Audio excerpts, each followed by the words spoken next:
अस्सलामुअलैकुम दोस्तों, आज मैं आपके लिए बहुत ही लाजवाब रेसिपी लेकर आई हूँ। आज हम बनाएंगे बीफ मलाई हांडी, वो भी इतनी शानदार, इतनी मज़ेदार कि हाथों को रोकना मुश्किल हो जाता है। और यकीन मानिए इसके आगे टिक्का कबाब, कढ़ाई सब फेल हो जाएंगे। आज मैं आप लोगों के लिए बहुत ही मज़ेदार रेसिपी लेकर आई हूँ बीफ मलाई हांडी बनाने की।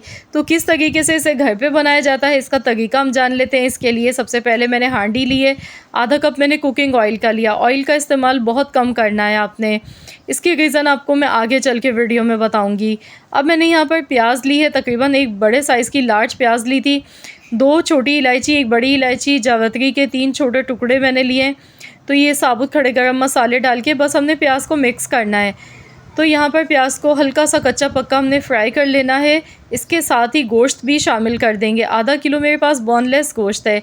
मलाई हांडी बना गए हैं तो मैंने बगैर हड्डी के गोश्त लिया। आप चाहें तो हड्डी वाला गोश्त भी ले सकते हैं बोनलेस गोश्त के साथ, लेकिन बीफ मलाई हांडी बहुत ही शानदार बन के तैयार होती है। तो यहाँ पर गोश्त डालने के बाद इसे अच्छी तरह से हमने फ्राई करना है। इतना पकाएंगे कि गोश्त का कलर चेंज हो जाए। इसके बाद हस्ब ज़रूरत इसमें पानी डालेंगे। तकरीबन 4 से 5 गिलास के करीब इसमें मैंने पानी डाल दिया है। पानी बस इसी हिसाब से आपने डालना है कि गोश्त इसमें अच्छी तरह से गल जाए, क्योंकि बीफ है, बीफ को गलने में थोड़ा सा टाइम लग जाता है। आधा चम्मच नमक का इसमें शामिल कर दिया, 1 टीस्पून धनिया पाउडर, हाफ़ टी स्पून पिसा हुआ ज़ीरा, नमक, ज़ीरा, साबुत धनिया, बस ये 3 मसाले मैंने इसमें डाले हैं। इन्हें मिला लेंगे। अब हमने यहाँ पर इसे कवर कर देना है ढककर। लो टू मीडियम फ्लेम पर हमने इसे इतनी देर तक पकाना है जब तक कि गोश्त इसमें अच्छी तरह से गल नहीं जाता है। तो चलिए मैं इसे कवर कर देती हूँ। तो यहाँ गैस की फ्लेम मैंने लो टू मीडियम रखी है। टोटल यहाँ पर 1 घंटा हो चुका है। तो चलिए हम देख लेते हैं। तो यहाँ देखिए पानी जो है इसका काफ़ी हद तक ड्राई हो गया है।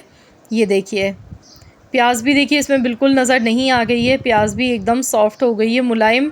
और आप देख सकते हैं गोश्त मैंने यहाँ पर चेक किया था, गोश्त बहुत बेहतरीन सा गल चुका है। तो यहाँ इसकी अच्छी तरह से भुनाई करनी है, लेकिन साथ ही में यहाँ पर दही इसमें डालेंगे हम। 1 कप दही भर के आपने इसमें शामिल करनी है, दही को फेंट के डालना है। अब इसे अच्छी तरह से मिक्स करेंगे। दोबारा से गोश्त की अच्छी तरह से भुनाई कर लेनी है ताकि दही का जितना भी पानी है ना, ये सारा इसमें खुश्क हो जाए। तो मैं इसकी अच्छी तरह से भुनाई कर लेती हूँ। साथ ही में यहाँ पर वाइट पेपर इसमें डालेंगे, यानी कि सफ़ेद दक्कनी मिर्च का पाउडर डालेंगे, क्योंकि ये बीफ मलाई हांडी है तो इसमें वाइट पेपर और ब्लैक पेपर दोनों का इस्तेमाल किया जाता है। अगर आपके पास वाइट पेपर नहीं है तो आप इसमें ब्लैक पेपर भी डाल सकते हैं, यानी कि काली मिर्च का पाउडर भी डाल सकते हैं, लेकिन कोशिश यही कीजिएगा कि आपने ताज़ा उसी टाइम पीस के डालना है। यहाँ देखिए आधा चम्मच मैंने काली मिर्च का पाउडर लिया है, उसी टाइम मैंने ये ताज़ा पीस के डाला है ताकि बहुत बेहतरीन सी खुशबू इसकी आ सके। तो यहाँ आधा चम्मच ब्लैक पेपर डालने के बाद इसे अच्छी तरह से मिक्स कर लेंगे। इसकी अच्छी तरह से भुनाई करनी है। यहाँ देखिए इसमें जो ऑयल था ना वो दिखने लगा है। ऑयल मैंने वैसे ही बहुत कम डाला था, तो इसकी मेन रीज़न ये थी क्योंकि इसमें मलाई डाली जाती है। जब हम इसमें मलाई डालते हैं तो ऑलरेडी मलाई में से भी घी अच्छा खासा निकल के आ जाता है। बस अच्छी तरह से भुनाई करने के बाद अब इसमें मैं दूध की मलाई डाल गई हूँ। मेरे पास फ्रीज़ की हुई है दूध की मलाई। अगर आपके पास नहीं है तो आपने फ्रेश क्रीम का यूज़ करना है, आधा पैकेट डाल दीजिएगा, या आधा कप आप इसमें डाल सकते हैं। आधा कप मैंने दूध की मलाई इसमें डाल दी है। बस मैं इसे अच्छी तरह से एक बार मिक्स करूँगी। इससे बहुत ही अच्छा सा क्रीमी सा इसका फ्लेवर आएगा। तो यहाँ पर आप देख सकते हैं मिक्सिंग मैंने कर ली। आप देखिए कितनी सिल्की इसकी ग्रेवी बनी है।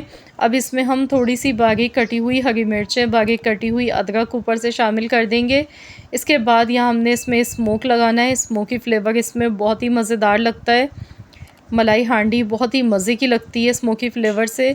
तो चलिए यहाँ पर हमने कोयला पहले से गर्म कर लिया था, कोयला रखेंगे। इसके बाद थोड़ा सा कुकिंग ऑयल ऊपर से डाल देंगे। अब हम इसे फ़ौरन से कवर कर देंगे। ढककर हमने सिर्फ 1 मिनट के लिए ही रखना है ताकि जो भी स्मोक की जो खुशबू है वो सारी गोश्त में, मलाई हांडी में अच्छी तरह से आ सके। टोटल 1 ही मिनट हुआ है। तो चलिए अब हम इसे निकाल लेते हैं और अब इसे अच्छी तरह से एक बार मिक्स करेंगे। तो देखिए माशाल्लाह अल्हम्दुलिल्लाह आप देख सकते हैं बिल्कुल भी ड्राई नहीं है। कितनी सारी इसमें ग्रेवी बनी है जो कि बहुत ही मज़े की बनी है। और बोटी के साथ जब ये मसाला लगा के आप खाएंगे ना इसका, तो यकीन मानिए आप उंगलियां चाटते रह जाएंगे, इतनी लजीज ये बन के तैयार हुई है। ये देखिए। तो बहुत ही आसानी से मिनटों में कम मिर्च मसालों के साथ आप ये बेहतरीन सी बीफ मलाई हांडी बना के घर पे तैयार कर सकते हैं। आप इसे दावतों के लिए भी बना सकते हैं या फिर अपनी फैमिली के लिए बनाएं, ज़रूर बनाएं, एंजॉय करें। तो चलिए सर्व कर लेते हैं, हम इसे डिश आउट कर लेते हैं। तो यहाँ देखिए मैंने डिश आउट कर लिया। ऊपर से थोड़ा सा मैंने काली मिर्च का पाउडर डाला है, बारीक कटी हुई अदरक हरी मिर्च के साथ मैंने सर्व किया है। गोश्त देखिए कितना मुलायम गला हुआ है, ये देखें। तो इसे मसाले के साथ इस तरह हम लगा के खाएंगे, यकीन मानिए हाथों को रोकना मुश्किल हो जाएगा जब आप भी बनाएंगे मेरे बताए गए तरीके से ये बीफ मलाई हांडी की रेसिपी। आई होप कि आप सबको ये रेसिपी अच्छी लगी होगी। रेसिपी अच्छी लगी तो वीडियो को लाइक कर दीजिएगा, शेयर कर दीजिएगा। चैनल पर नए हैं तो सब्सक्राइब कर लें। मिलते हैं इंशाल्लाह ताला एक और नई वीडियो के साथ। तो जब तक के लिए अल्लाह हाफ़िज़।